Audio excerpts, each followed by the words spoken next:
Hi hello student आपण केमिति अच्छे मु आशा करूँ भलरे थे। आज 9th class Odisha online teaching को आपण सब्सक्राइब करंतु, शेयर करंतु, लाइक करंतु। आज आज जो कालीर गत अध्यायर आज भारत एवं पृथ्वी भूगोलर प्रथम अध्यायर पैराग्राफ भारत एवं पृथ्वी पढ़ा। भारत वर्ष पूर्व एशिया एवं पश्चिम एशियार प्राय मध्य भाग अवस्थित। मानचित्र को देख ये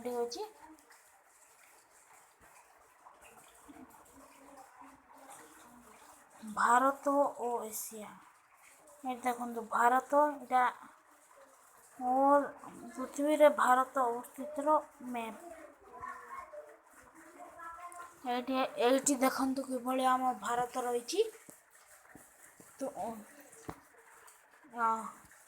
पिलाने तुम जान कि उपद्वीप क्या कहुए।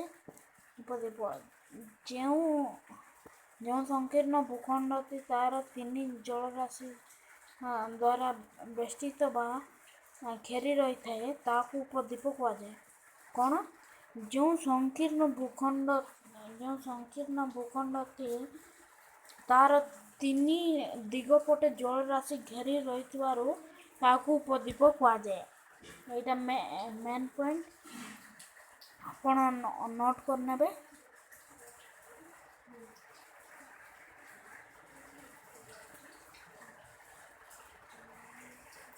एपर पढ़ा भारतर अवस्थिति एशिया महादेशर दक्षिणांश आंतर्जातिक जलपथर एक सुविधाजनक स्थिति रही।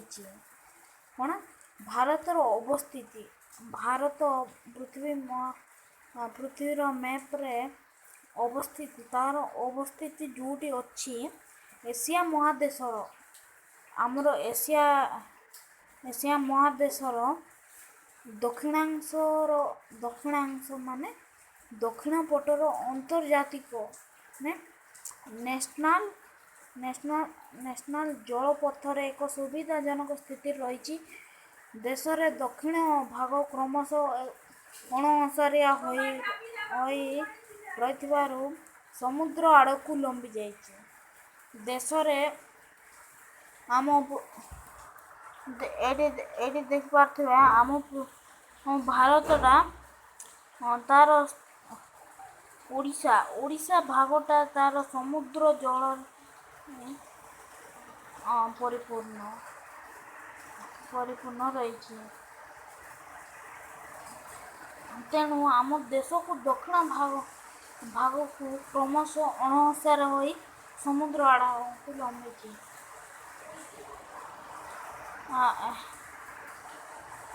यहाँ समुद्र 3 दिगरू घेर भारत एक बृहत उपद्वीप परिणत होती। कौन यहाँ समुद्र 3 दिगरू घेरी रही उपद्वीप परिणत होती। या फल भारत महासागर उत्तरांक जलराशि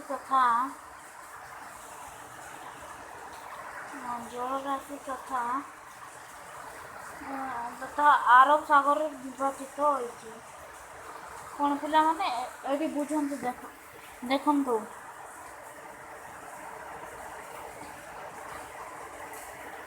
समुद्र 3 दिगरू भारत घेर रही भारत होची गोटे सर्वबृहत उपद्वीप परिणत होती। देख पार्थिबे सर्वबृहत उपद्वीप परिणत होती। जहाँ फल या फल भारत महासागर उत्तरांश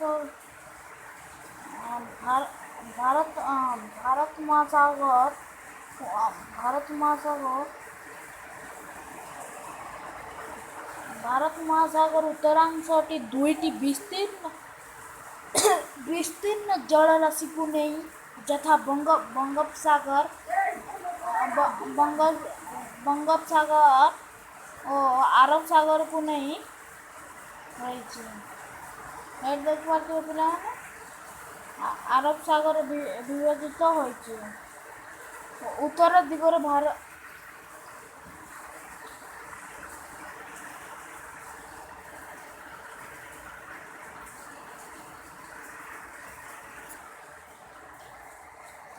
ହଁ, ଭାରତର ଉତ୍ତରାଂଶରେ ଆମର ବଙ୍ଗୋପସାଗର ଏବଂ ଆରବ ସାଗରରେ ବିଭାଜିତ ହୋଇଛି।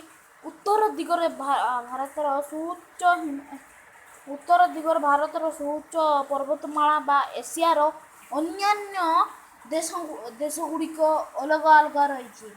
ଏହି କାରଣରୁ ପଶ୍ଚିମ ଉପକୂଳ ୟୁରୋପ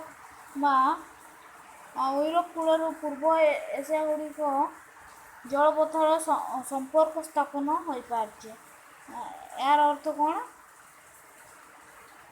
ଉତ୍ତର ଦିଗରେ ମାନେ ହିମାଳୟ ସୁଉଚ୍ଚ ହିମାଳୟ ପର୍ବତମାଳା ଏସିଆର ଅନ୍ୟାନ୍ୟ ଦେଶଗୁଡ଼ିକ ଅଲଗା କରି ରହିଛି। ମାନେ ହିମାଳୟ ପର୍ବତଟା ଏସିଆ ମହାଦେଶର ଅନ୍ୟାନ୍ୟ ଦେଶଗୁଡ଼ିକ ଠାରୁ ଅଲଗା ରଖିଛି। ଏହା ବଢ଼ିଆ ପଏଣ୍ଟ, ଆପଣ ପିଲାମାନେ ଏହାକୁ ନୋଟ୍ କରିଦିଅନ୍ତୁ। ଏହି କାରଣରୁ ପଶ୍ଚିମ ଉପକୂଳରୁ ୟୁରୋପ ଏବଂ ପୂର୍ବ ଉପକୂଳରୁ ପୂର୍ବ ଏସିଆ ଦେଶଗୁଡ଼ିକ ସହ ଜଳପଥରେ ସମ୍ପର୍କ ସ୍ଥାପନ କରିପାରିଛି। ଏହାର ଅର୍ଥ ହେଉଛି ପୂର୍ବ ଏସିଆ ଦେଶଗୁଡ଼ିକ ସହ ପଶ୍ଚିମ ଏସିଆ ୟୁରୋପ ସହ ଏବଂ ପୂର୍ବ ଉପକୂଳରୁ ପୂର୍ବ ଏସିଆ ଗୁଡ଼ିକର ଜଳପଥରେ ସମ୍ପର୍କ ସ୍ଥାପନ କରିପାରିଛି। ଏହାର ଅର୍ଥ ହେଉଛି ଆମ ଭାରତ ଚାରିପଟେ ତା'ର ସଂଯୋଗ ରହିଛି।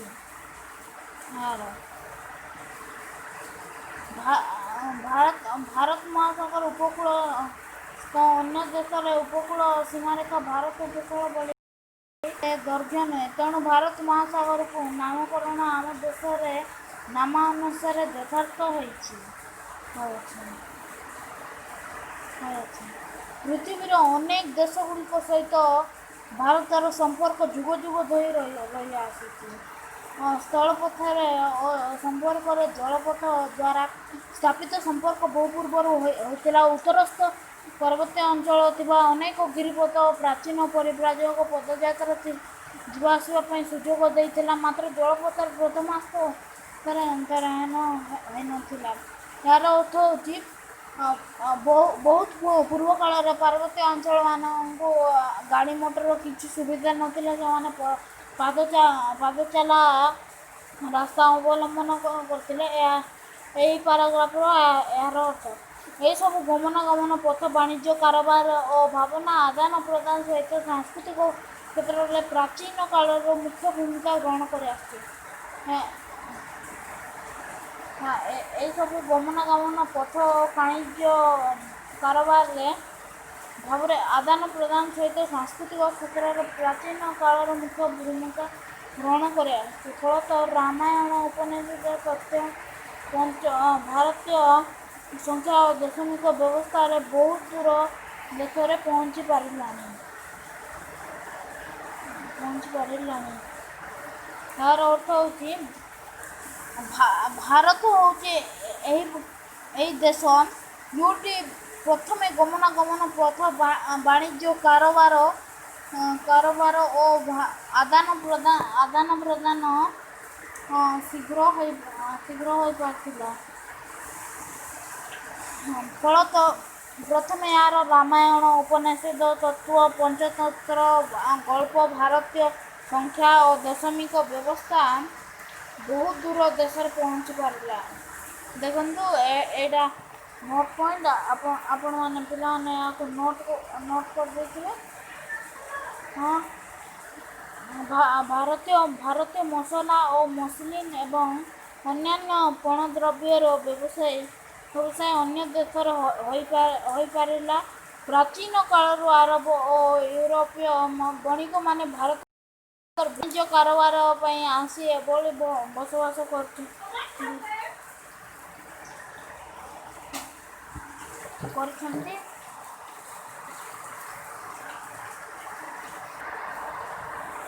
ପ୍ରାଚୀନ କାଳରୁ ଆରବ ଏବଂ ୟୁରୋପୀୟ ବଣିକମାନେ ଭାରତର ବାଣିଜ୍ୟ କାରବାର ଆସି ବସବାସ କରିଛନ୍ତି। ଆଜି ମଧ୍ୟ ଗମ୍ବୁଜ ଓ ମିନାର ଭଳି ଭାସ୍କର୍ଯ୍ୟ ଭାରତର ବିଭିନ୍ନ ସ୍ଥାନରେ ଦେଖିବାକୁ ମିଳେ।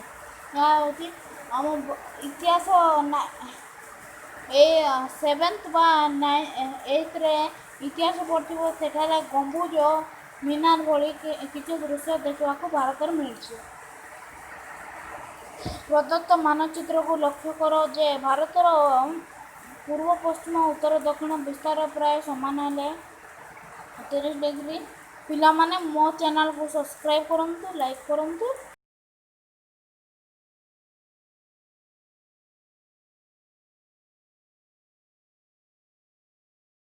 କମେଣ୍ଟ ବହୁତ ସମୟ ନେଇଥାଏ। ଏହି ଦୂରତ୍ୱ କିମିରେ ପ୍ରକାଶ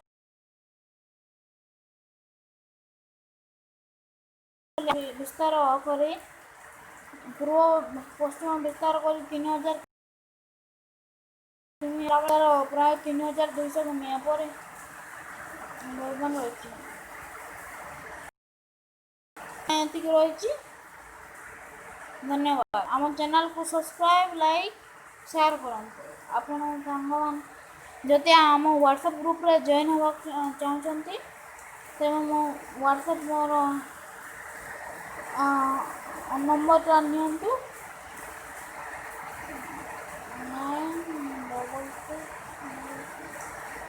968687। ମୁଁ ପୁଣି ଥରେ ଲେଖିଦେଉଛି 966687।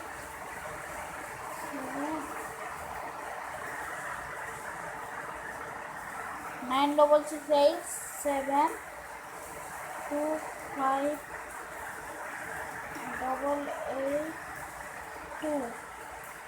এই ମୋର ହ୍ୱାଟ୍ସଆପ୍ ନମ୍ବର ମେସେଜ୍ କରନ୍ତୁ। I went A WhatsApp group, ଏଇଭଳି କମେଣ୍ଟ କରନ୍ତୁ। ଧନ୍ୟବାଦ। ଆଜି ପାଇଁ ଏତିକି।